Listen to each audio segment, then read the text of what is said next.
We've got our lovely panel joined by Mylene Class here in our studio alongside Adra and Catherine. Just to draw you into the conversation, now we've got you back here, Mylene. We were hearing from the Abbey how spectacular the music was. We were hearing it echoing from the screens here as well as listening to the service in our studio.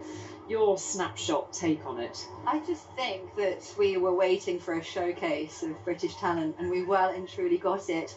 We were given 12 new contemporary compositions for the Coronation, which dovetailed beautifully into traditional pieces like Handel and Parry and Walton. And it was described as something that was very well curated by the King and also his music advisors, who, by the way, have done a phenomenal job. This is James Williams and David Welton. What they have curated together has been very personal, a snapshot, if you like, of what we initially discussed as the King's playlist, pieces that mean something to him, pieces that were played at former coronations and tied to his mother at her coronations and to his father as well, with the Greek Orthodox chant that we heard. And for all of those performers today, I mean, you know what it's like to be performing on a grand stage at big moments, Mylene. The memories that, you know, some of the young choristers, and I think your godson was amongst them. Yeah, Mylene was actually helping me take pictures of him because I was so bad at it. And but I mean, they're phenomenal. The Chapel Royal choristers.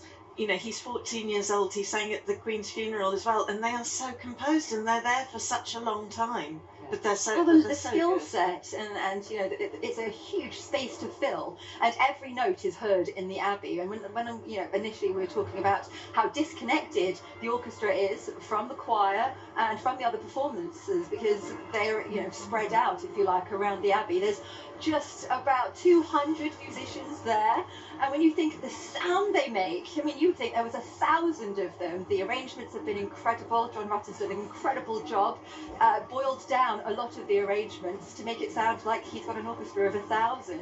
And when you think of the way that that's been projected around the world, the level of talent, we saw Bryn Terfel, Priti Yende representing the Commonwealth. She came to opera and classical music very late. She actually heard an advert for British Airways, which turned out to be Lacme, the flower duet, and that's how she came to opera. And King Charles only heard her perform a year ago, and that's how it worked. He saw her and invited her. Here she is today. I mean, it's notable that part of the Coronation Church, Westminster Abbey, is the theatre of coronation, and that's what we've witnessed. Adra, I mean, you know, you're a perfect person to speak to about that, because it is the sight and the sound, everything about today has been for spectacle, hasn't it?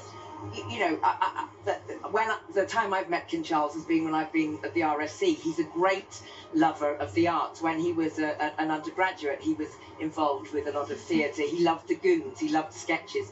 So the precision of everything, as you were saying, Mylene, the precision of the music, the theatricality of the detail, it was done beautifully today, and that would have been absolutely at the forefront of his mind, that everything should roll out well, because a well-performed church event speaks about the nature of the person at the centre of it, speaks about his relationship to God, his respect for the people engaged in watching him in the service. It has a whole complete function, and it speaks around the world about this country and the solemnity of the event. And he's a musician.